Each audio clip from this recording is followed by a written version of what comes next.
ఏంటి సార్? ఎక్కడి నుంచి రాస్తున్నారు? అమ్యూజ్మెంట్ పార్క్ నుంచి.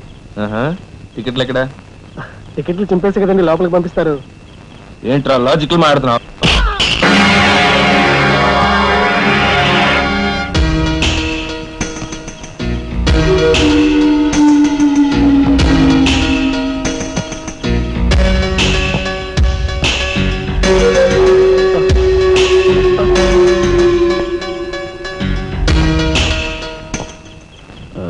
ఎందుకు సార్ మా వాడిని కొట్టారు? పక్క వీధిలో కార్మిక నాయకుడు మర్డర్ జరిగింది.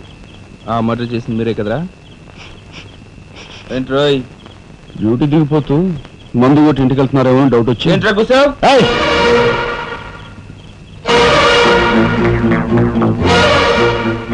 అసలైన నేరస్తులు పట్టుకోవడం చేత కాకపోతే యూనిఫామ్ తీసేసి ఇంట్లో కూర్చో. అంతేగాని రోడ్డు మీద పోయే వాళ్ళని పట్టుకోవాలనుకుంటే ఎవరు ఊరుకోరు. జాగ్రత్త. పోయండి రా.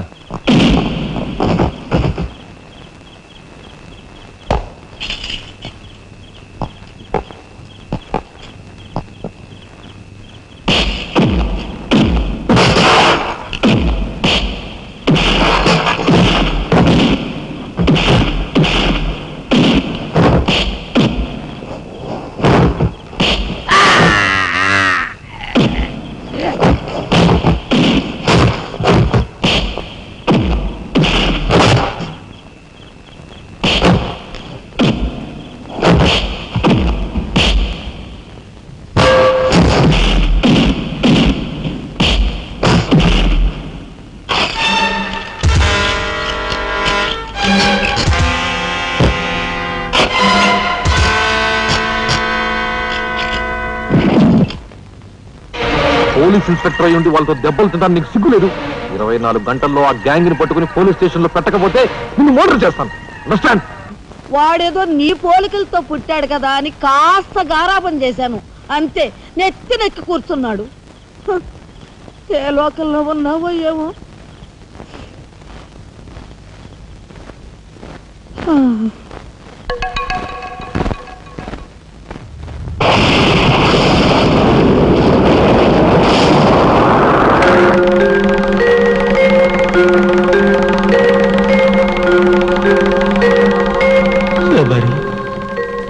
ఏమిటి ఆ చూపు? నేను గుర్తుపట్టలేదా? అయ్యా నా దేవుడు, నువ్వా? అయ్యా నన్ను తాకరాదు. ఆత్మరూపంలో ఉన్న నన్ను తాకితే మాయమైపోతాను. అపచారం అపచారం. అయ్యా పచ్చికుండగా ఒక్క రోజు కూడా గడ్డం మాయనిచ్చేవాడివి కాదు. మగ మహారాజులాగా మెలమెల మెరిసిపోయేవాడివి. ఇప్పుడేంటయ్యా గడ్డం అట్ట మాసింది? అదక్కడి రూలు. ఏమిటి చిన్నాడు మీద విరుచుకు పడుతున్నావట? వాడొట్టి అల్లరాడైపోయాడయ్యా. వాడిని ఇంటికి రాని వాడి కాళ్ళెర కొడతాను.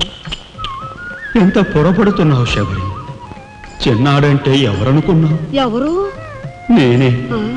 నీ మీద మమకారం చావక, ప్రేమ తీరక మళ్ళీ వాడి రూపంలో జన్మించాను. వాడే నేను, నేనే వాడు. నువ్వా? చిన్నాడిది నీ అంశ? ఒట్టు. మరి ఇన్నాళ్ళు నువ్వు నాతో చెప్పలేదేమయ్యా? ఆ ఐడియా నాకు ఇప్పుడే వచ్చింది ప్రియ. చూడు శబరి, ఇక మీదట వాడు ఎంత లేటుగా వచ్చినా, ఎంత పొద్దుకి లేచినా, ఏ పని చేసినా చేయకపోయినా వాడిని కించత్ మాట అన్నావో స్వర్గంలో నేను క్షోభపడిపోతాను. అమ్మో అమ్మో, ఎంత మాట! వాడికి ఏమన్ను? అయ్యా రాకొచ్చావు 4 మెతుకులు తినేళ్ళవా? నాకంత వ్యవధి లేదు శబరి. అవతల స్వర్గంలో నా కోసం బ్రహ్మ, ఊర్వశి, మేనక డాన్స్ చేయకుండా ఎదురు చూస్తూ ఉంటారు. శబరి ఏమిటా అలక? సహజమే. చూడు శబరి, నువ్వు నాకు పాదాభివందనం చేసుకుంటే నీకు స్వర్గం ప్రాప్తిస్తుంది.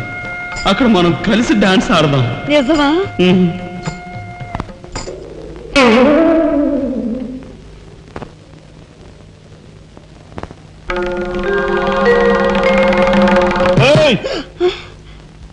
వస్తున్నా వస్తున్నా వస్తున్నా. తలుపులు బాత్తుడు వినపట్లా? ఏదో లోకంలో ఉండి. ఏదో లోకంలో రఫాడించేస్తానేమనుకున్నావు? భోజనం చేసావా? ఇంకా పడుకోలేదే? నువ్వు వస్తావని. నేను వస్తానని అర్ధరాత్రి వరకు నా కోసం ఎదురు చూస్తుంటే నీ ఆరోగ్యం ఏమైపోతుంది పడుకో. ఏమిటా చూపు, పడుకో.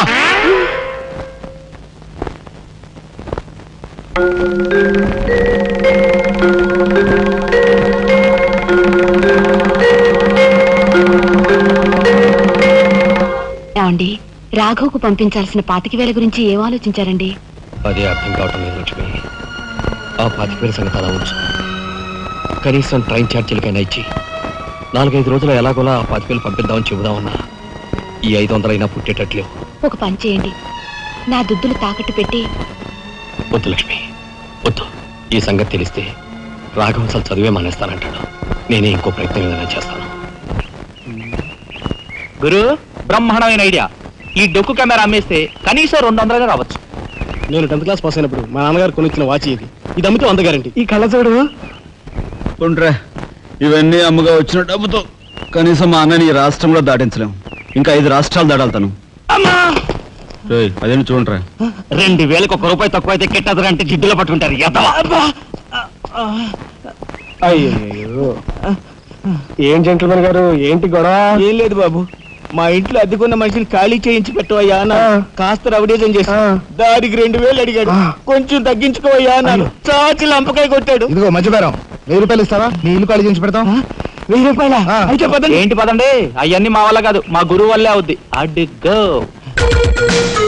నమస్కారం గురువు గారు. 1000 రూపాయలకు మంచి బేరం ఒప్పుకున్నాం గురు. నువ్వు కొంచెం రౌడీజం చేసి ఇల్లు ఖాళీ చేసి పెట్టాలి. రౌడీజం చేసి పెట్టాలా? రఫ్ ఆడిస్తాయేమనుకున్నావా? పాపం ఆయన ఇల్లు ఆయన ఖాళీ చేసి పెట్టడంలో తప్పే ఉంది, న్యాయమే కదా. ఒప్పుకో గురు ప్లీజ్. అంతేనంటావా?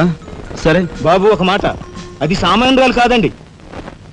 రాలు అంటున్నాడు, కొంపదీసి ఆడదా? అవునండి. ఆడదాని మీద నా ప్రతాపం చూపించడమా? సిగ్గులేదు.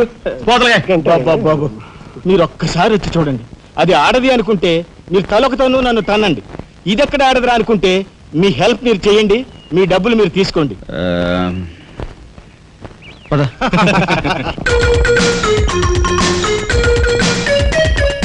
ఇదేనండి ఇల్లు. చెప్పానుగా, వెళ్ళు. తప్పదంటారా? మరేం భయం లేదు, వెళ్ళు. రండి.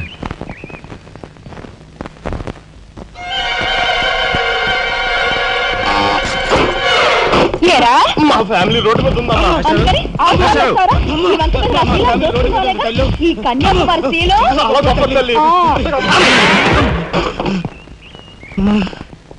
అయ్యా, అమ్మా, వద్దు అన్నాను.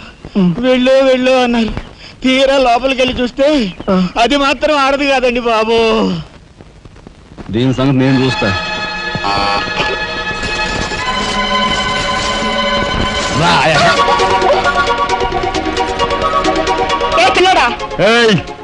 నా చెయ్యి పట్టుకుని బజార్కి లాగేంత మగాడువా నువ్వు?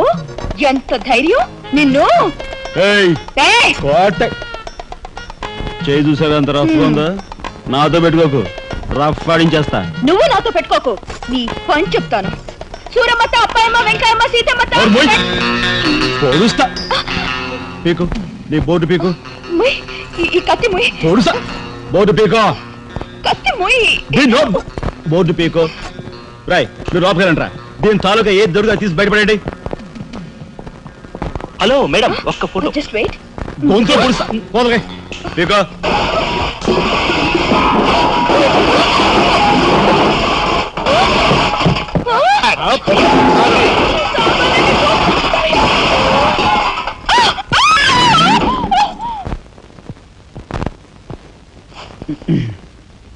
చిన్నాయ్, నువ్వు రేపే ఢిల్లీ వెళుతున్నావు. వారం తర్వాత ఆ 25,000 నీకు అన్నయ్య పంపిస్తాడు. ఇదిగో నీ ప్రయాణపు ఖర్చులు 500. ఏంటి అన్నయ్య ఏమన్నాడా? అన్నయ్య ఆజ్ఞ అనుకో, నా రిక్వెస్ట్ అనుకో. ఇస్తున్నాను, తీసుకో. ఈ డబ్బు నీకెక్కడిది? యక్ష ప్రశ్న వెయ్యొద్దు. ఇస్తున్నా, తీసుకో. అంతేగాని ఎక్కడి నుంచి వచ్చాయి, ఎలా వచ్చాయని డీటెయిల్స్ మాత్రం అడగ. డబ్బులు నీకు ఎక్కడైరా? చెప్పానా, యక్ష ప్రశ్న నేను. ఎక్కడదా ఈ డబ్బు నీకు? అన్నయ్య చిక్కు చిక్కు. అదే ఈ డబ్బు ఎక్కడదా నీకన్నా అడుగుతున్నాను. చెప్పరా. అలా దబాయిస్తా ఉంటానే. నేను దొంగతనం చేసినట్టు, జోబులు కొట్టేసినట్టు. అయితే రౌడీ ఏం చేస్తాం, పైచావా? నాన్న రౌడీని కాను. అయితే అప్పు చేసావా? అది చేయకి ఇది చేయకి ఇంతలో నీకు ఇంత డబ్బు ఎలా వచ్చిందిరా? ఏమిట్రా పెద్దోడా ఆ దబాయింపు? వాడు ఏం చెప్తే అది నిజం. వాడు ఎవరనుకుంటున్నావు? సాక్షాత్తు